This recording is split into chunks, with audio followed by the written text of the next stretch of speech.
Iñaki, bienvenido a Largo Aliento. Buenos días, muchas gracias. Hoy vamos a hablar de uno de mis temas preferidos. Primero, cuéntanos, ¿qué es un área natural protegida? Brevemente. Bueno, es un área de valor ambiental. Hay muchas diferentes categorías. Hay mejores personas para explicarlo, sin duda.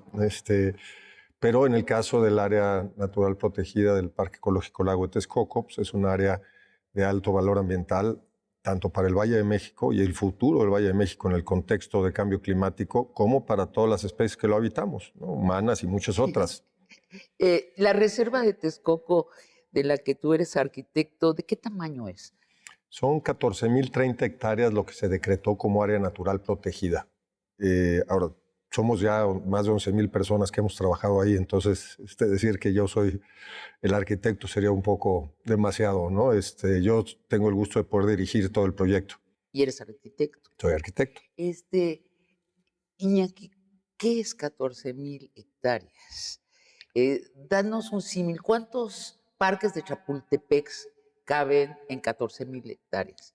Mira, el bosque de Chapultepec, las 4 hectáreas, las 4 secciones, Las 4 perdón. secciones. Las 4 secciones, porque en realidad es difícil de mencionar Chapultepec también, porque es muy grande. Chapultepec Sí. son 800 hectáreas. Cabe unas 17 veces.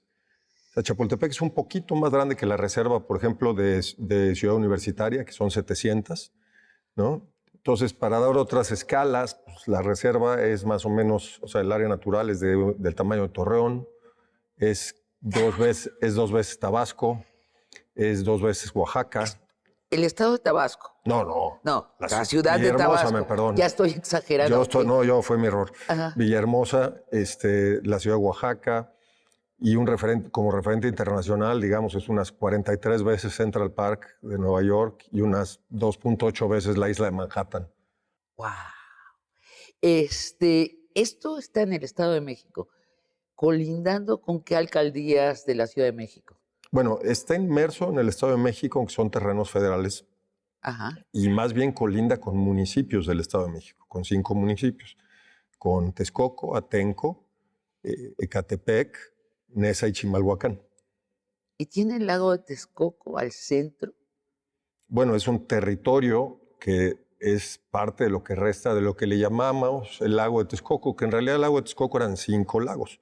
Eran 2 lagos de agua dulce al sur, que eran Chalco y Xochimilco. Luego Texcoco, que era el más grande por mucho, que era el punto más bajo del valle, donde se acumulaban todas las aguas. Y luego al norte, Jaltocan y Zumpango. ¿Y hoy día?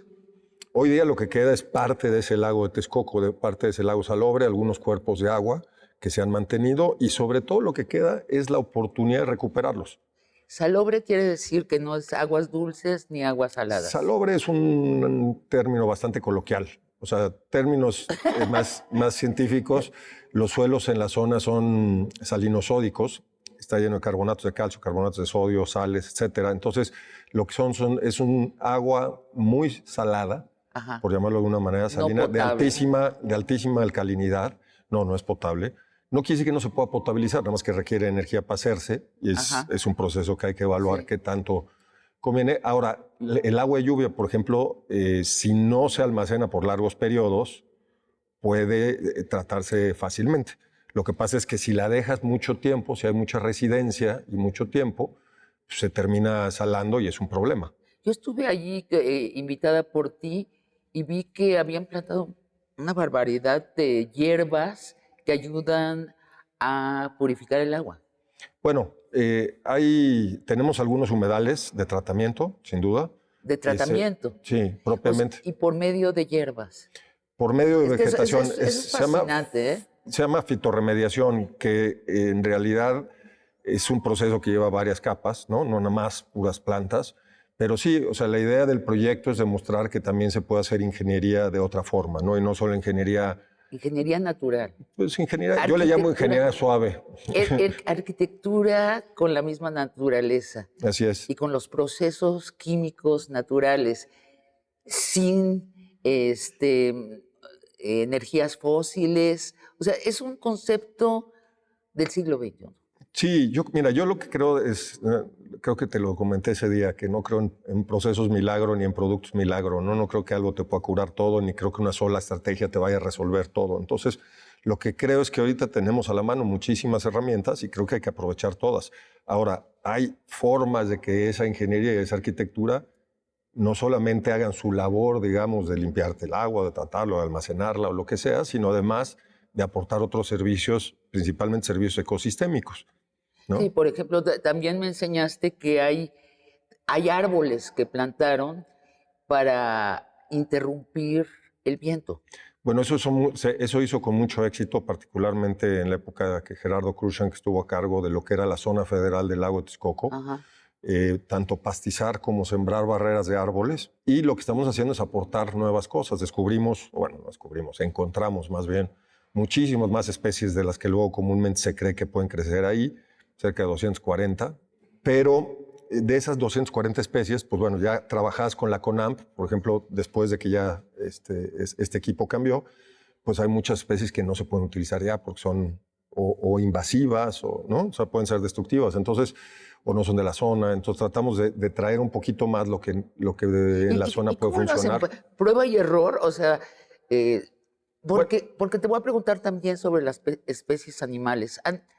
¿Qué especies hay allí? Uy, como 200, más de 200, entonces no me las sé todas. Ajá, Te mentiría, ajá. pero bueno, de entrada hay 100,000 aves residentes y hay como 200,000 que viajan cada año, que utilizan los lagos del sistema de Texcoco como parte de un corredor migratorio que va desde Alaska hasta Sudamérica, y esta es una de sus paradas obligadas. Entonces, pues es un hábitat que probablemente les pertenece desde hace unos 10,000 años o cosas de ese tipo. Y seguramente cuando esté mejor el área natural protegida, es que yo suelo decir reserva Creo que se o vale. parque ecológico, pero la exacta es área natural protegida. Seguramente muchas especies de aves van a desviar su ruta hacia el sur y van a pasar y se van a quedar allí en su periodo de, ¿cómo se llama? De apareamiento.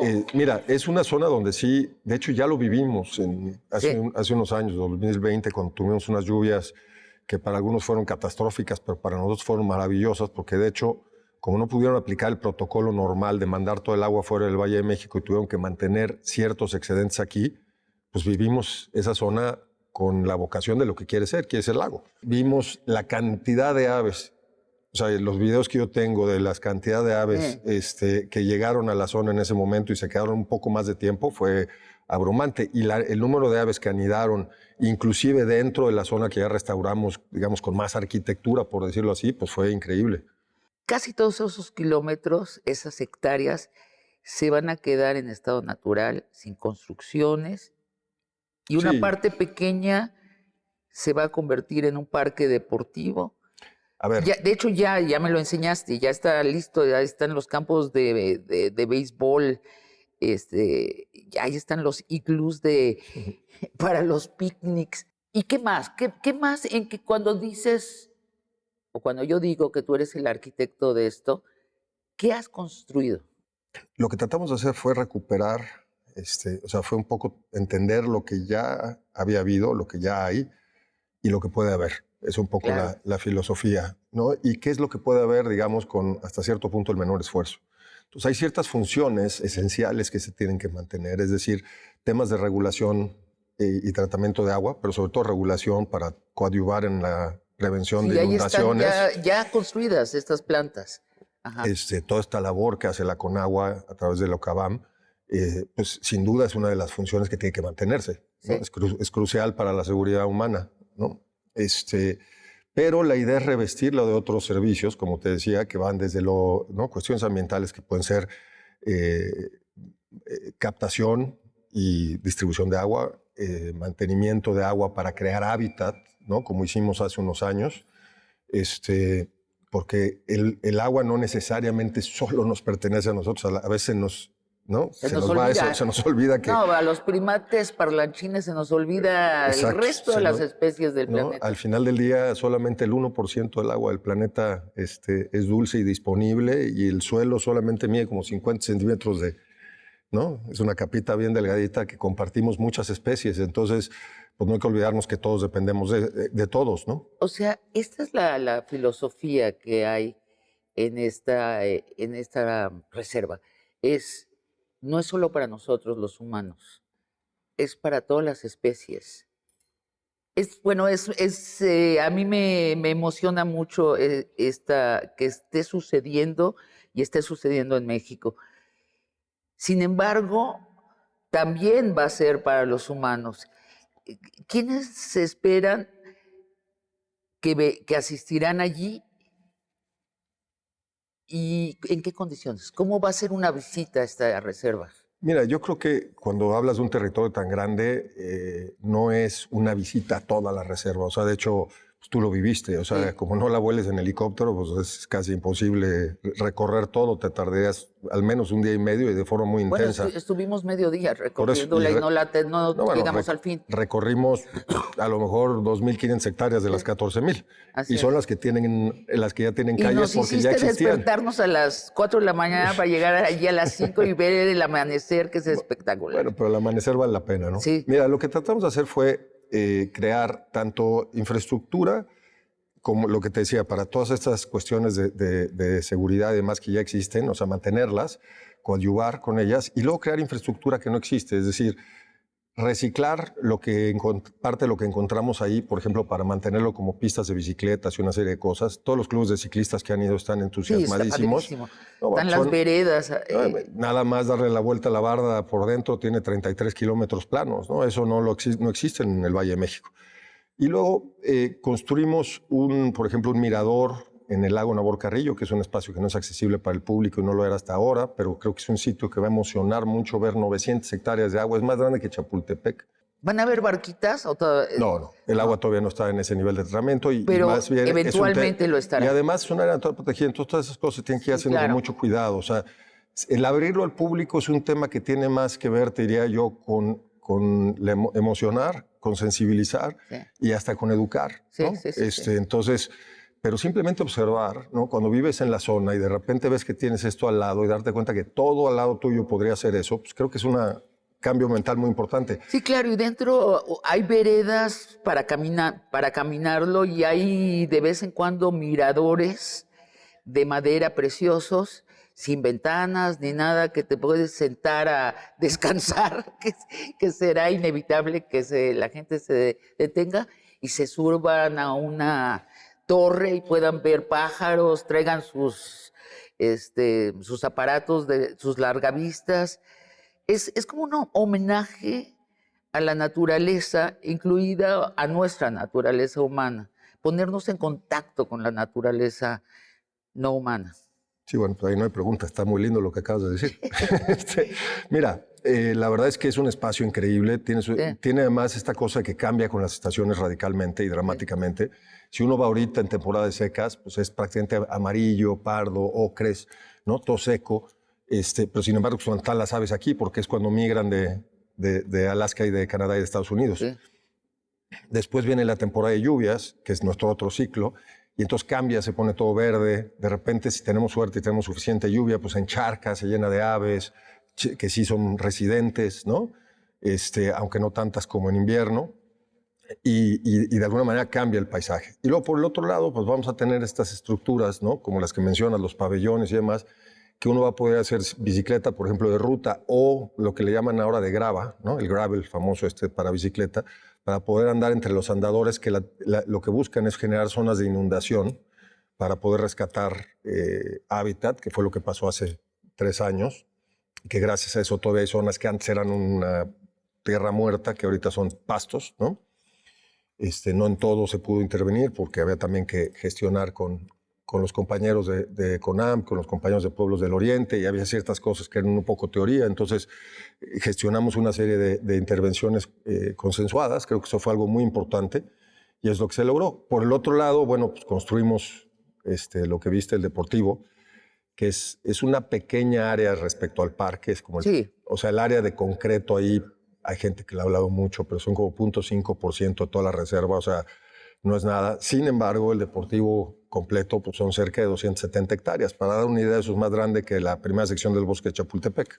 ¿Qué tal? Y tiene Entonces, sus canchas de béisbol. Eso parece un homenaje a López Obrador, así acá entre nos. Pero te voy a no es decir, no, no, pregunta. te lo voy a decir, no, no, pero es interesante porque yo tenía, de hecho, yo tengo la idea de que es un deporte que entusiasma mucho una vez que la gente lo entiende más. Y digamos, dentro de las encuestas que hicimos en la zona, era de las cosas que sí se pedía. Ahora, yo tenía, además de las 3 canchas que tuviste, que son una talla mediana, que va a servir muy bien para fútbol y softball y equipos femeniles, teníamos una cancha profesional. Y cuando fue el presidente la primera vez, me preguntó qué teníamos que, y me dijo, acuérdate que esta zona es eminentemente futbolera. Y le caché el mensaje y entonces la cancha de béisbol profesional se convirtió en más canchas de fútbol. Sí, y tienen sus... ¿sabes lo que es muy padre? Es que respetan una tradición mexicana de las canchas de fútbol o de béisbol que están afuera de los pueblos, ¿no? Que tienen así sus banquitas alrededor, tampoco tantas, no son estadios, pero sí tienen como 5 o 6 niveles de banquitas. En este caso son de cemento, para que venga la comunidad a echarle porras a su equipo, como sucede en nuestros pueblos mexicanos. Bueno, son gradas, las necesitas para que, ¿no? Lo que pasa es que además ahí sí hay un tema más arquitectónico, aparte de la parte funcional, que queríamos que todo esto fuera algo muy topográfico, para que se volviera un proyecto muy, digamos, muy arraigado a la idea de paisaje. O sea, el paisaje es, Sí, hay quien dice, ¿no? El paisaje es horizontal y la arquitectura es vertical, ¿no? Por decirlo así. pero no es el caso. No, bueno, esa Entonces, es entonces una tratamos de idea del siglo encontrar XX, ¿no? un punto de comunicación entre esas dos dimensiones y entonces que sí la arquitectura sea lo que te permita además de alguna manera experimentar este espacio desde la vertical. No hay muchos espacios ahí. Estuviste, es una Sí, zona completamente plana, sí, que es muy lindo porque te permite ver todo el valle, ¿no? sí, Rodeado de sí, sí. montañas, es de los pocos espacios en el valle que te lo permite. Estás en el centro prácticamente. La gente que va a usarlo sobre todo es obviamente la gente que vive en las comunidades colindantes, que son, dijiste, nos repites, Ecatepec. Yo quisiera pensar que sí, mira, son del lado, digamos, del oriente, bueno, es el oriente de la ciudad y el oriente, digamos, hacia la zona agrícola. O sea, esto es como un proyecto que está justamente como un centro de esta zona oriente. Y está Texcoco, está Atenco, Ecatepec, Nesa y Chimalhuacán. Que son gente de clase trabajadora. ¿Correcto? Y, y eso también es emocionante. Te voy a preguntar en el siguiente segmento cómo beneficiará a la Ciudad de México y todo el Valle de México, pero vamos a una pausa y regresamos. Esta zona tiene proyectos desde hace muchísimos años, desde el 1850, ya formales de ingeniería para conectar Ajá. con Zumpango y demás. O sea, el primer proyecto para un parque público que yo ubico, grande, con especies halófitas en la zona, pues es de 1936, de Miguel Ángel de Quevedo. Entonces, la gente que cree que esto es un proyecto que se nos ocurrió o algo así es porque no está informada. O sea, esto viene una tradición larguísima de proyectos para la zona, porque siempre ha sido un territorio no solo de conflictos, sino, digamos, de oportunidades y problemas.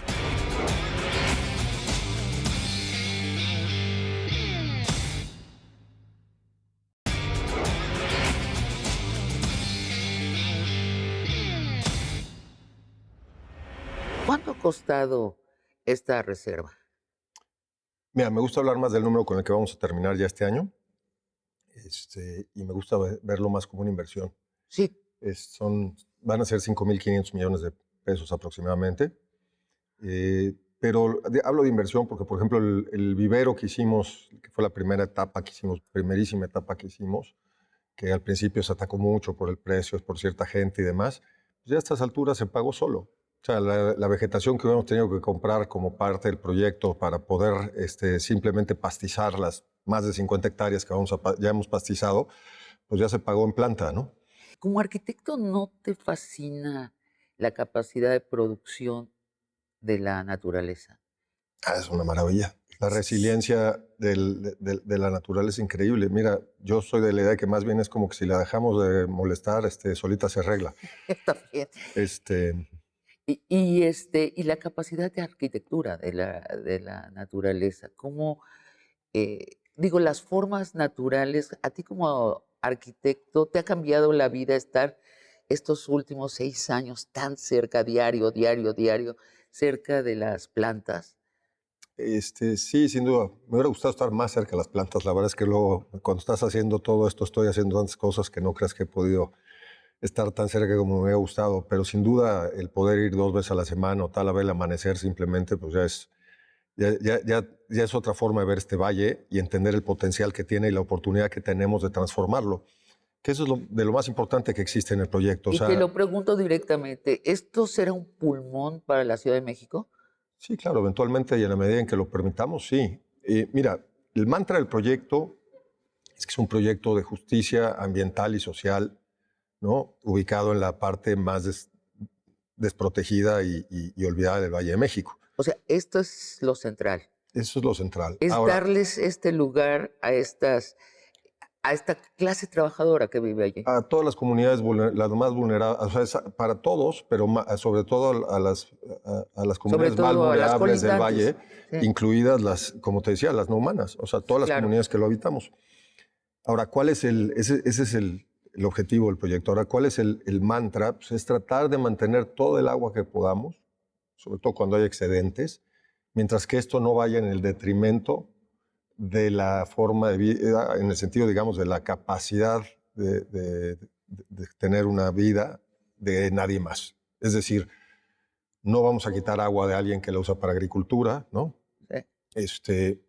A menos que existan procesos que les ayuden a regar de forma más eficaz y entonces requerir menos agua, entonces que haya inversión con ellos. O sea, esto tiene que ser un proceso multilateral. El parque ecológico por sí solo no puede restaurar la cuenca, o sea, ni la microcuenca, mucho menos la cuenca hidrológica o hidrográfica del Valle de México. Lo que sí puede ser es la pieza clave en este proceso de transformación mucho más amplio que alteraría la forma en que vivimos, pues no solamente, digamos, la ciudad, sino todo el valle. Que esto, déjame hacer el comentario, en el contexto de cambio climático, de extremas temperaturas, de regímenes de lluvia cada vez más impredecibles, pero al mismo tiempo más extremos, pues se vuelve crítico, porque no solamente somos uno de los, ¿no?, puntos neurálgicos de este país, ¿no? Somos la capital política y somos un sitio que ya habitamos 22 millones de personas. Esto se vuelve esencial, el garantizar la habitabilidad y la habitabilidad, digamos, en condiciones deseables de cara a los próximos 80 o 100 años. Y estamos hablando sobre todo de agua, de vientos, digo, porque allí nos diste una clase sobre cómo la Ciudad de México era azotada periódicamente por vendavales llenos de polvo, y también el asunto del aire respirable. En el mes de mayo en la Ciudad de México tuvimos semanas de días de contingencia y donde de veras era muy difícil respirar y estábamos todos mareados y envenenados. Estábamos envenenados por el aire.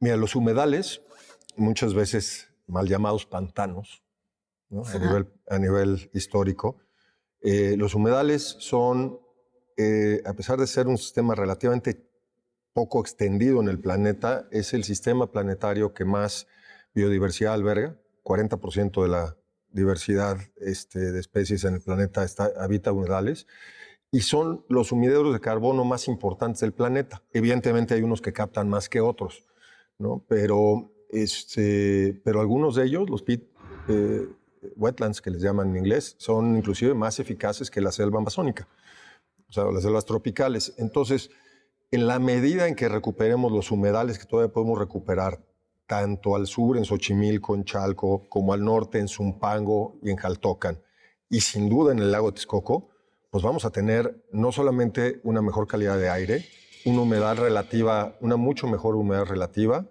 y, y una menor concentración de ozono y una serie de cosas, ¿no? Y sin duda, por supuesto, menos tolvaneras. Hoy día ya no llegan, como en la foto que te enseñé, Sí. a Reforma Centro, pero sí llegan a, ¿cómo se llama? Pues en toda la zona oriente, por ejemplo, pues es algo muy común. Y supongo que con los años esto irá teniendo una mayor influencia. Sí, a ver, yo tengo la idea de que me preguntabas sobre si había cambiado mi visión de la arquitectura y tal. Yo me acerqué al paisaje, yo no estudié paisaje, yo soy arquitecto y luego estudié diseño urbano y arquitectura. Ajá. Me volví paisajista un poco por necesidad al empezar a explorar la idea de las megaciudades y darme cuenta que la arquitectura como concepto no me servía como bloque constructivo y necesitaba algo más flexible. Y entonces la jardinería me pareció que podía ser una metáfora de eso. Y entonces empecé a meterme en paisaje poco a poco. Ahí no pretendo saber de botánica, no pretendo ser un paisajista, ¿no? en ese sentido, pero sí soy alguien que utiliza, digamos, las herramientas tradicionalmente asociadas al paisaje para pensar tanto en territorio como en ciudad y sobre todo en infraestructura. Tienes allí varios edificios construidos con madera y sin cristal, o sea, sin vidrio, o sea, totalmente entra el aire, con piso de cemento, con algunas construcciones de cemento, como un mostrador de una cafetería, que uno presiente como relativamente muy baratas y la verdad de una belleza fantástica. ¿Estos son diseños tuyos? Bueno, no míos, otra vez. Somos muchos en el equipo. Por O ejemplo, sea, tienes un equipo que también diseña. Somos un equipo que además ha ido cambiando. O sea, ese equipo ha ido cambiando y han entrado gente, ha salido gente. Entonces, por ejemplo. Pero son bellísimas. O sea, si estás consciente.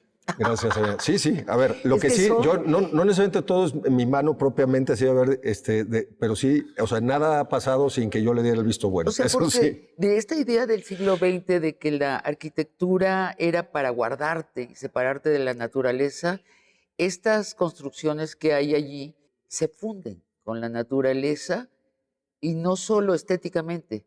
También cuando estás allí sientes el aire, sientes la temperatura exterior, pero están calculadas para que se modere esa temperatura. Es decir, creo que va a ser también muy pedagógico para la gente visitar la reserva y visitar lo construido por los seres humanos, por ti, por tu equipo, dentro de la reserva.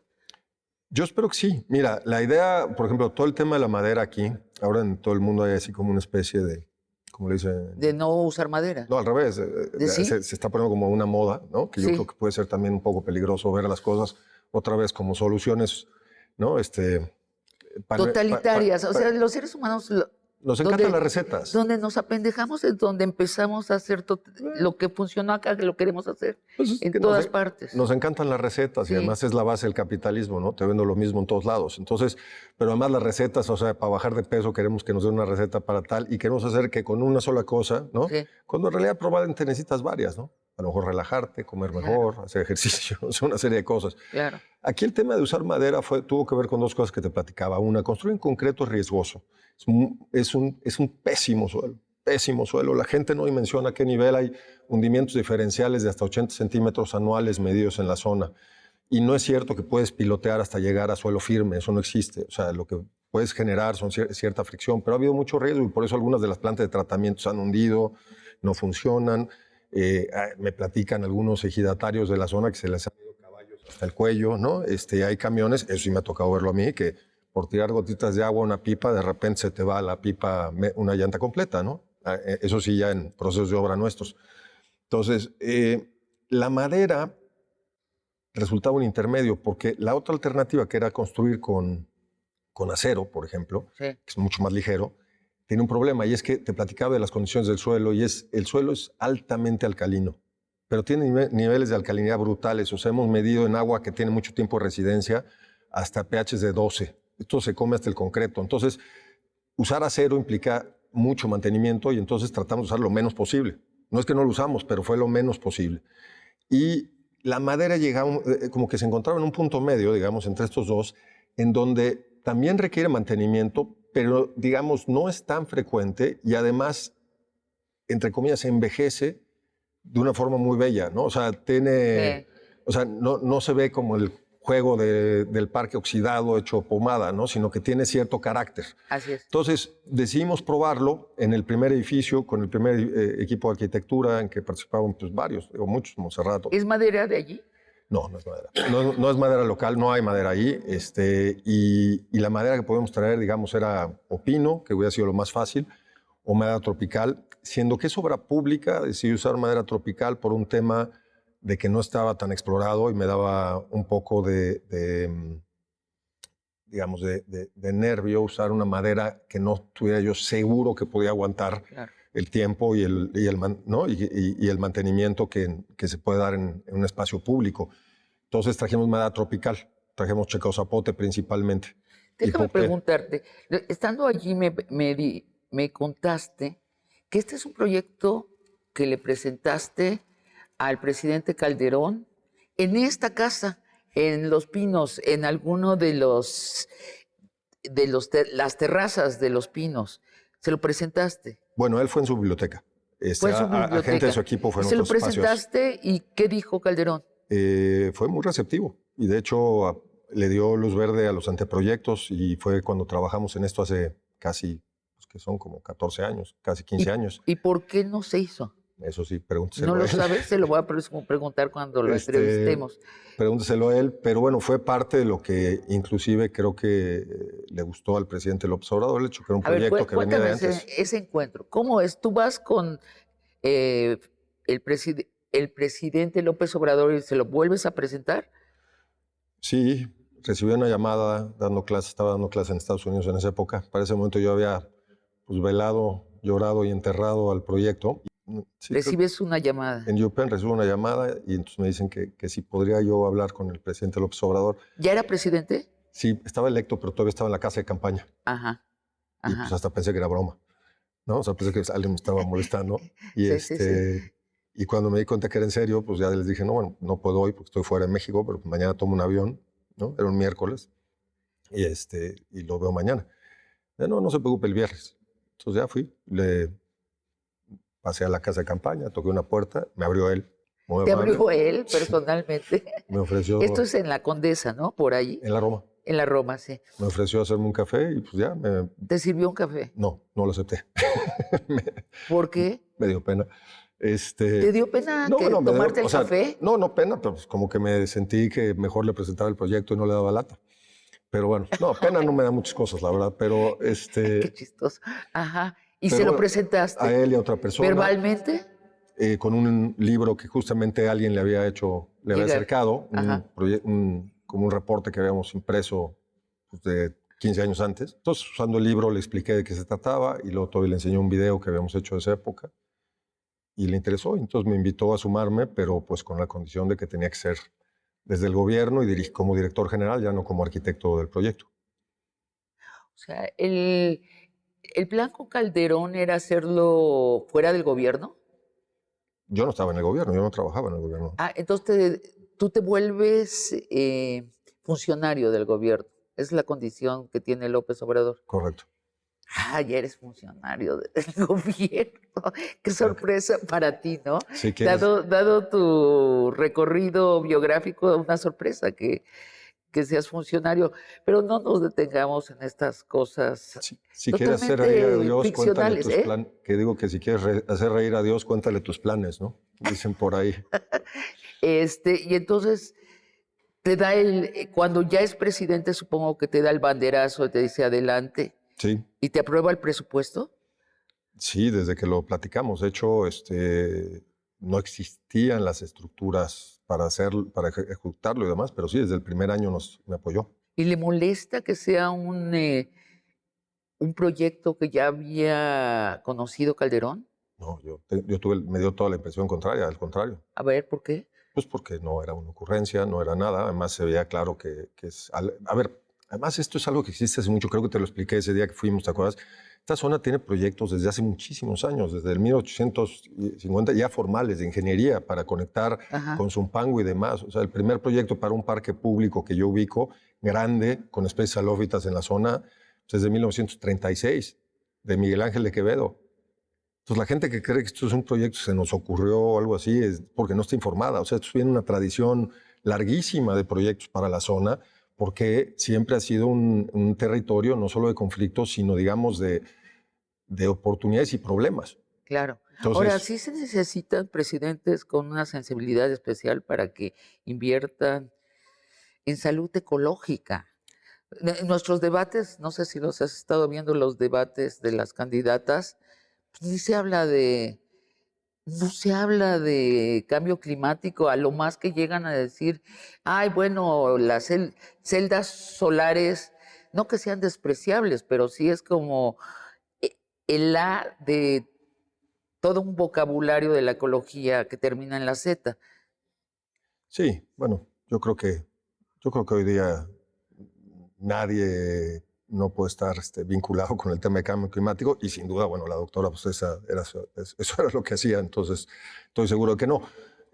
Pero digamos, ya ningún ciudadano se puede dar el lujo de estar fuera de esto. O sea, mira, cuando hace 30 años o 40 hablaban de esto, pues había gente que lo negaba, ¿no? Hoy día, como digo yo, los que lo niegan, pues todavía creen que la Tierra es plana. O son unos hijos de su madre.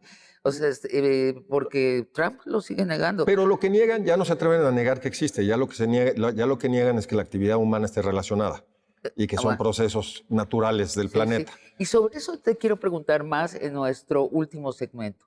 Nuestra época es la época de la lucha entre los privatizadores y los que quieren bienes comunes. Los privatizadores suelen ser esos que dicen, el cambio climático a mí me vale gorro, mientras estemos acá hay que privatizar, monetizar, construir hacia arriba, y los más sensibles a crear zonas de reserva son los que crean bienes comunes. Igual me lo corriges en el siguiente segmento. Pero se acaba el sexenio, tú te vas, te preocupa que un nuevo gobierno parcele y venda en lotes la reserva para condominios y casas de lujo. No me contestes, te lo pregunto en el siguiente segmento. Nuestra época es la época de la lucha entre los privatizadores y los que quieren bienes comunes. Se acaba el sexenio, tú te vas. ¿Te preocupa que un nuevo gobierno parcele y venda en lotes la reserva para condominios y casas de lujo? No existe un precedente en este país en que un área natural protegida se haya desprotegido. ¿No? No existe. A ver. Y si eso sucediera, sería sumamente peligroso, porque entonces puedes desproteger, bajo esa misma lógica, todos los manglares de Tulum, o toda la reserva de Cabo Pulmo, o cualquier otra reserva el Vizcaíno, o cualquier otra área natural protegida que tengas en el país, estaría abierta que fuera desprotegida. Entonces, me parece que sería de una irresponsabilidad, ya olvídate de este espacio, sino histórica, el que alguien se atreve a hacer eso.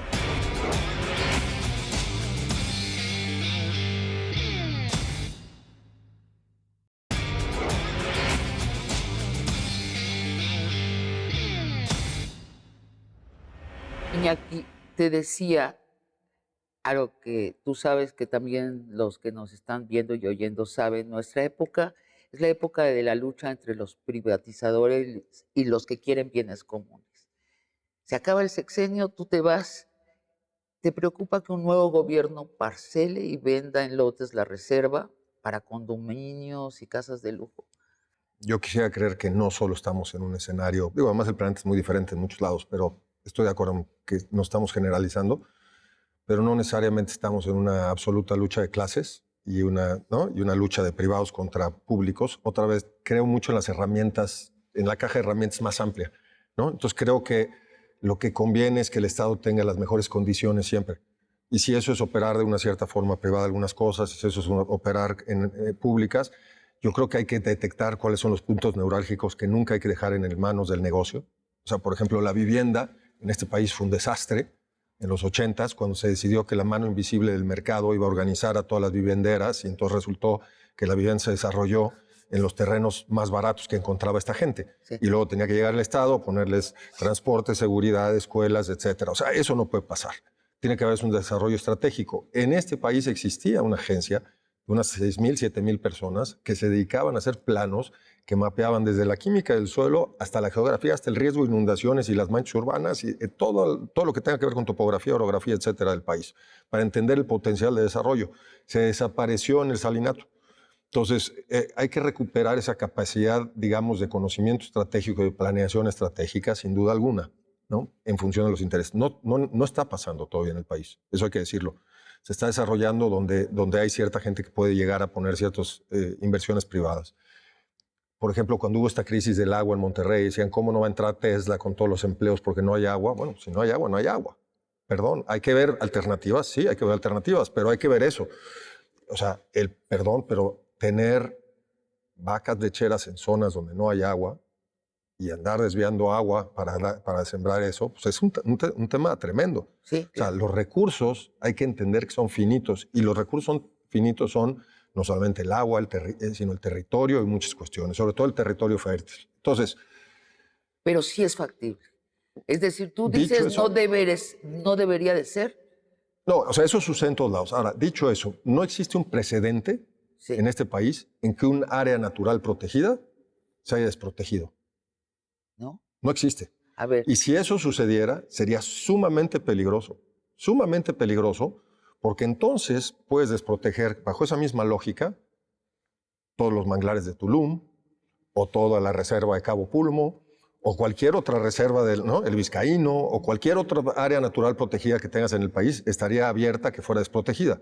Entonces, me parece que sería de una irresponsabilidad, ya olvídate de este espacio, sino histórica, el que alguien se atreve a hacer eso. Déjame darte un ejemplo de un área protegida natural donde se iba a construir la del Valle de Texcoco.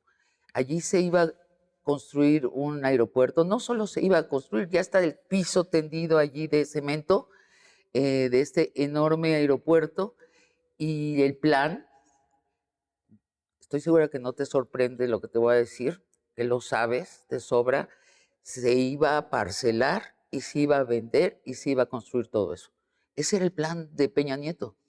Bueno, no conozco exactamente todo, te voy a decir de lo que yo conozco. Uno, no era un área natural protegida, era una zona federal. Entonces no es lo mismo. O sea, hoy día ya está protegido. Ahorita hay una protección legal. Bueno, se protegió el 22 de marzo del 2022 y fue un decreto presidencial. Pero esa zona se iba con toda la historia que tiene, que los ecólogos saben que es una de las pocas protecciones que tiene el Valle de México.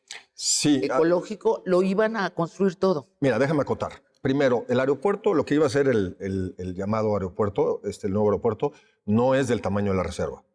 No. La reserva es mucho más grande. O sea, el área natural son 14.030 hectáreas. El aeropuerto, la barda, o sea, la zona de la barda son 4.800. Y la zona, digamos que está... 4.800 hectáreas. Contra 14.030. O sea, pero la tercera parte. La tercera parte. La tercera parte, nada más el aeropuerto. Sí. Y todo lo que se iba a construir alrededor. Bueno, eso es lo que pretendían. Ahora, construir en ese suelo, ahí te encargo. La naturaleza los iba a castigar, pero por lo pronto se iban a construir. Seguro se iba a hacer, que era parte del riesgo, o sea, era perder la oportunidad de este rescate ambiental más amplio. Ese es el grave riesgo de haber hecho eso, ¿no? Además de que creo, eso ya habría formas de medirlo, yo no tengo las herramientas en el equipo para hacerlo, pero algunos economistas me han ayudado, cambiarle la cara a lo que es todo el oriente del Valle de México, pues es potencialmente una cosa mucho más importante, ¿no? En términos de inclusive económicos y de trabajos y una serie de cosas, ¿no? Porque vuelves toda esa zona algo muy distinto de lo que es. Por el otro lado, el aeropuerto Benito Juárez, pues en este momento se usa y se puede mejorar, pero es toda una corona aeroportuaria. Yo no sé de aeropuertos, pero sé que se puede mejorar y sé que puede haber movimientos todavía. Eso me lo ha explicado gente que sí sabe de esto. Ahora, hablando de miedo de parcelar como tal, como una medida oficial, no lo creo. Lo que sí creo es que puede seguir habiendo grupos de choque, ¿no? Como los que hay al sur y al norte de la reserva, ¿no? En la zona de Acolman, Ecatepec, que de hecho tuvimos un problema hace poco y tuvimos que hasta meter a la Guardia Nacional, ¿no? A 300 elementos, para desmantelar una cosa completamente organizada de invasión, porque no crees que son personas individuales que llegan a invadir, o sea, son 300 comunidades. No, 300, no, estos son industrias. 300 góndolas. O sea, les venden terrenos federales a unos incautos que no saben leer escrituras ni nada. Digo, no hay escrituras, los dejan meterse a vivir. Es gente que está en la necesidad. Gente que no sabe nada. Se explota la necesidad y la miseria. Yo tengo ahí una amiguita que le vendieron un terreno por allí y se fue a instalar. No en este sexenio, pero se fue a instalar con la sorpresa que de pronto se dio cuenta que pues no le habían vendido nada. algo que era de todos se lo vendieron y fue Correcto. a sacarle al ejército. Eso sí puede seguir pasando, como puede seguir pasando en el Ajusco, en el Desierto de los Leones y en todas las reservas de todo el país. Sí. Eso, o sea, en Tulum hay una presión brutal. Entonces, ¿no? El comisionado nacional es un héroe desconocido, de verdad, Adán Peña. Iñaki, yo entiendo que no te quieres meter en temas políticos y que el asunto del aeropuerto es un tema eminentemente político, pero dejando al lado a los políticos, ahí está construida esta X. A mí me parece visto en maqueta era un súper diseño el de Foster. Está nada más construido el piso, porque a nosotros la prensa nos hizo creer que estaba mucho más construido, que ya había un piso, que ya había instalaciones de aire acondicionado. No parece ser el caso. Realmente solo estaba el piso. Mira, te voy a contestar la pregunta, pero sí te voy a decir algo antes. Sí. Yo creo que la retórica de aeropuerto versus reserva es algo que tiene que estar ya completamente rebasado. ¿Por qué? Me parece completamente obsoleta la discusión del aeropuerto. ¿Por qué? Porque ya no va a suceder. Bueno, porque ya hay otro aeropuerto y porque además para mí siempre fue un tema de una aritmética muy, si quieres, pedestre, pero si tú haces el aeropuerto en otro lugar, Ajá. puedes hacer el proyecto de rescate ambiental del Valle de México. Sí. ¿Sale? Pueden si tú ser haces el aeropuerto aquí, ya no hubiera podido o sea, hacer el rescate del lago de Texcoco no te lo puedes llevar a Tizayuca, ni te lo puedes llevar a Querétaro, ni te lo puedes llevar a ningún otro lado. Entonces, yo creo que hacer dos proyectos es mucho mejor que hacer uno. Y creo que lo que hay que discutir hoy día es cómo hacer que el sistema aeroportuario del Valle de México funcione mucho mejor de lo que funciona hoy día, porque eso sin duda sí se puede lograr, ¿no? Mejor transporte, mejor acceso, o sea, que no necesitemos llevar coche al Benito Juárez ni a ningún otro, activar más Toluca, en fin, yo estoy seguro que se pueden hacer cosas. Mira, yo recuerdo cuando querían las aerolíneas privadas que funcionara bien Toluca, con todos los peros que tenía, que si la altura, no la altura, o lo que sea, pues ellos mismos fueron los que pusieron transporte, por ejemplo, del centro comercial Santa Fe, del centro comercial Perisur y de aquí de Antara, para que todo el mundo pudiera llegar. Y hoy resulta que eso es imposible para Santa Lucía. Yo creo que no, yo creo que hay que ponerse en una postura un poquito más propositiva a todos y entender que hay potencial para activar eso y para hacer que el proyecto del lago funcione como una cosa que nos interesa a todos. Bueno, pero nos deberíamos enterar todos y saber que debemos defender un área natural protegida que es de todos. Sí, sin duda. Primero tenemos que estar muy conscientes de que existe, ir a disfrutarla y saber lo que es valioso para nosotros. Yo no les tengo fe a los neoliberales. Yo sí creo que tienen una ansia de privatizar todo. Si pudieran privatizar el aire y guardarlo en cubitos, ya estarían vendiéndonos el aire. Y lo van a lograr hacer en alguna parte, en algún momento. A mí me preocupan reservas que he visto. He visto, por ejemplo, una reserva en Buenos Aires, en las afueras de Buenos Aires, donde alrededor construyeron condominios preciosos. Les fue tan bien que hicieron otro anillo de condominios y el peligro es que se vayan comiendo a la reserva porque la gente que tiene más dinero pues quiere disfrutar la naturaleza aún si se la va comiendo. Sí, mira. ¿Hay manera de proteger esto legalmente? A ver, legalmente ya tiene protección.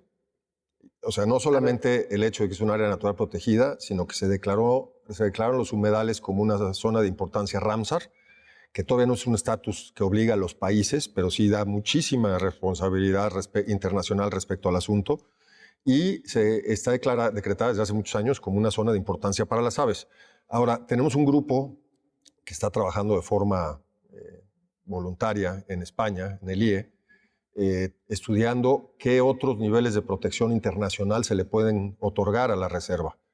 Entonces, pues eso va a seguir caminando y a quien queda, la administración que quede o lo que sea, le voy a conectar con ellos para que puedan hacer esto. Última pregunta, Iñaki. ¿Ya hablaste con Claudia Sheinbaum de este espacio natural protegido? Bueno, tuve oportunidad cuando visité, una vez en su oficina hace muchísimo tiempo, todavía no había nada, y cuando visitó con el presidente López Obrador hace pues, casi 3 años, ahora sí, una cosa así, 3, 4 años, pues lo que iba a ser el parque, que lo vio muy inundado por las lluvias que te platico, pero todavía no había prácticamente nada. Entonces no he tenido oportunidad de platicar con ella desde entonces. es bien importante que hables con Claudia Sheinbaum Encantado. sobre esto, sí. Pues te felicito. Es emocionante lo que han logrado allí en Texcoco. Es inspirador, es una fuente de orgullo de que esté sucediendo además en México. Te lo agradezco. Yo estoy muy, muy emocionado de poder estar dirigiendo el proyecto y como te digo, primero es un proyecto que sin un mandato del, ¿no? del más alto orden, pues no sucede, ¿no? Y después con el apoyo, pues evidentemente de la secretaria y del lector de Conagua y de todos los que han participado y de muchísimos grupos, la gente del Frente de Pueblos en Defensa de la Tierra, en Atenco, ¿no? La gente en el Estado de México, la maestra Delfina, ¿no? Todo su equipo, estamos trabajando con ellos mucho. Por supuesto, mi equipo y por supuesto todos los trabajadores que están construyendo todo esto, ¿no? Sobre todo cuando estamos a... Dijiste 11,000. Pues Ya, más de 11,000 ya, pero ¿qué son, tal? entre todos, sí. Hablando Ajá, ajá. desde de todos los que hemos participado, sí. Entonces, sí es un orgullo y creo que sobre todo el hecho de que un gobierno federal apueste por una inversión de 5,500 millones de Sí. pesos en un proyecto de corte de justicia ambiental y social, como te decía, me parece que es inédito y me parece que es algo que es una de las cosas más importantes que deja el proyecto. Iñaki, ¿cuándo se puede visitar y cuándo oficialmente se inaugura?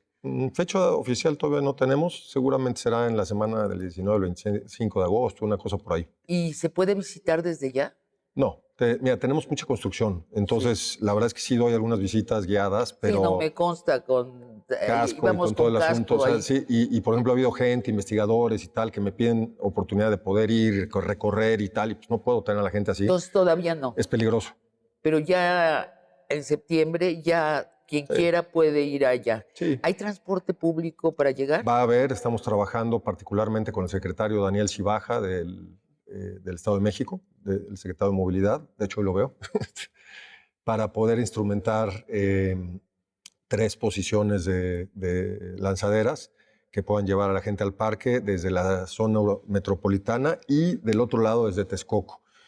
Y también va a haber una lanzadera, estamos estudiando con la gente de aeropuertos, ¿Qué es lanzadera? Perdón? de donde sale transporte. De donde sale transporte para instalar una en el aeropuerto, para que puedas llegar al metro del aeropuerto Benito Juárez y de ahí que te lleven. Pues muchas gracias otra vez y amigos, los espero el próximo jueves para otra conversación de largo aliento.